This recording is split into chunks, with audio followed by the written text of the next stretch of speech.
সোণাইপৰীয়া কৃষি আৰু পৰিৱেশন উন্নয়ন সন্থাৰ উদ্যোগত মহাপুৰুষ শ্ৰীমন্ত শংকৰদেৱৰ জন্মস্থান বৰদোৱা অঞ্চলটো নিমগছৰ সেউজীয়া আবেষ্টনীৰে সুশোভিত কৰাৰ সংকল্পৰে শ্ৰীমন্ত শংকৰদেৱ বিশ্ববিদ্যালয়ৰ চৌহদ নিমগছ ৰোপণ কাৰ্যসূচী আৰম্ভ।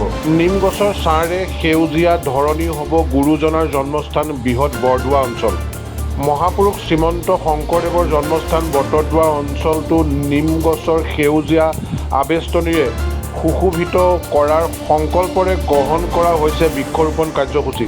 সোণাইপৰীয়া কৃষি আৰু পৰিৱেশ উন্নয়ন সন্থাৰ উদ্যোগত নিমগছৰ সেউজীয়া বনানীকৰণৰ মহান উদ্দেশ্যৰে বটদ্ৰৱা সমীপতে স্থাপন হোৱা শ্ৰীমন্ত শংকৰদেৱ বিশ্ববিদ্যালয়ৰ চৌহদত নিমগছ ৰোপণেৰে শুভাৰম্ভ কৰা হয় এই কাৰ্যসূচী। কাৰ্যসূচীৰ শুভাৰম্ভৰে শ্ৰীমন্ত শংকৰদেৱ সংঘৰ পদাধিকাৰী ডক্টৰ ভৱেন্দ্ৰনাথ ডেকাই নগাঁও বটদ্ৰৱা সংযোগী গড়কাপ্তানি পথৰ কাষতে থকা শ্ৰীমন্ত শংকৰদেৱ বিশ্ববিদ্যালয়ৰ চৌহদত অনুষ্ঠিত গছপুলি ৰোপণ কাৰ্যসূচীৰ আঁতৰে সোণাইপৰীয়া কৃষি আৰু পৰিৱেশ উন্নয়ন সন্থাৰ সম্পাদক প্ৰাঞ্জল ৰাজখোৱাই।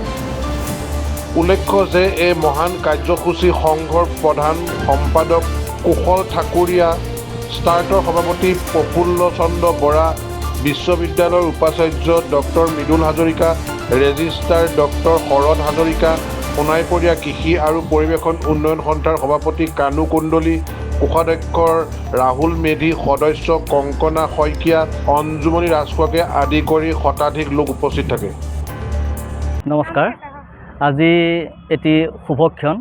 আমাৰ আজি পবিত্ৰ এই শংকৰদেৱ ইউনিভাৰ্চিটিৰ চৌহদত আমাৰ সোণাইপৰীয়া কৃষি আৰু পৰিৱেশ উন্নয়ন সন্থা, আমাৰ এই সন্থাটোৰ দ্বাৰা আজি বৃক্ষৰোপণ অনুষ্ঠানটি আৰম্ভ হৈ গ'ল, শুভাৰম্ভ। আমি নিম পুলিৰে সৈতে আজি শুভাৰম্ভ কৰিলোঁ। তেনেকৈ আমাৰ এটা টাৰ্গেট আছে, আমি বিভিন্ন অনুষ্ঠান, সামাজিক তেনেকুৱা শিক্ষা দীক্ষা এনেকুৱা অনুষ্ঠানবিলাকত আমি অকণমান নিমৰ এটা পৰিৱেশ গঢ়াৰ মন আছে। তাৰে আজি আমাৰ প্ৰথম শুভাৰম্ভ। গতিকে আমি ৰাইজৰ পৰা আশীৰ্বাদো বিচাৰিছোঁ। আজি আমাৰ এই যিটো আমাৰ উদ্দেশ্য, এই উদ্দেশ্যত যাতে আমি উপনীত হ'ব পাৰোঁ আৰু আমি পৰিৱেশটো যাতে পৰিৱেশ যিটো কি ক'ম সেউজীকৰণৰ যিটো আমাৰ পদক্ষেপ, এই পদক্ষেপত যাতে আমি উপনীত হ'ব পাৰোঁ, আমাক যাতে সকলো আশীৰ্বাদ কৰে আৰু আমাৰ সন্থাটো যাতে আগুৱাই যাব পাৰে, সেইও আপোনালোকৰ পৰা আশীৰ্বাদ বিচাৰিলোঁ। ধন্যবাদ। আজি আমাৰ সোণাইপৰীয়া কৃষি আৰু পৰিৱেশ উন্নয়ন সংস্থা, বেচৰকাৰী সংস্থাই আজি আমি শংকৰদেৱ বিশ্ববিদ্যালয় ৰাইডিঙৰ প্ৰাংগণত আমি 1000 নিম পুলি এই ৰোপণৰ শুভাৰম্ভণি আমি কৰিছোঁ।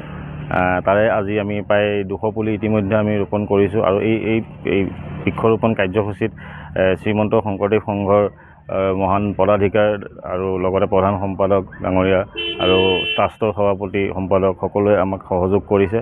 আমি খুব আনন্দিত যে আমি এটা খুব সুন্দৰ পৰিকল্পনাৰে আমি আজি খুব সুন্দৰভাৱে হৈ গৈছে আৰু আমাৰ এটা লক্ষ্য আমি স্থিৰ কৰিছোঁ যে 5টা বছৰৰ ভিতৰত আমাৰ এই বেচৰকাৰী সংস্থাই 50,000 নিম পুলি আমি বটদ্ৰৱা থানৰ মানে যিমানকি এৰিয়াৰ ভিতৰত থান আৰু লগতে আমি কিছু নগাঁও জিলাৰ কিছু শৈক্ষিক অনুষ্ঠানত আমি ৰোপণ কৰাৰ এটা পৰিকল্পনা যুগুত কৰিছোঁ আৰু আমি আশাবাদী যে আমাৰ পৰিকল্পনা আমাৰ লক্ষ্য আমি লক্ষ্যত আমি 5 বছৰৰ ভিতৰত আমি লক্ষ্য যি স্থিৰ কৰিছোঁ তাক আমি সম্পূৰ্ণ কৰিব পাৰিম। সেই আশাৰে আজি আমি ইয়াৰ প্ৰথম পদক্ষেপ আমি ইয়াত 1000 পুলি ৰোপণ। নগাঁৱৰ পৰা ইফাকুল ইছলামৰ ৰিপৰ্ট, E24 লাইভ ব্ৰেকিং।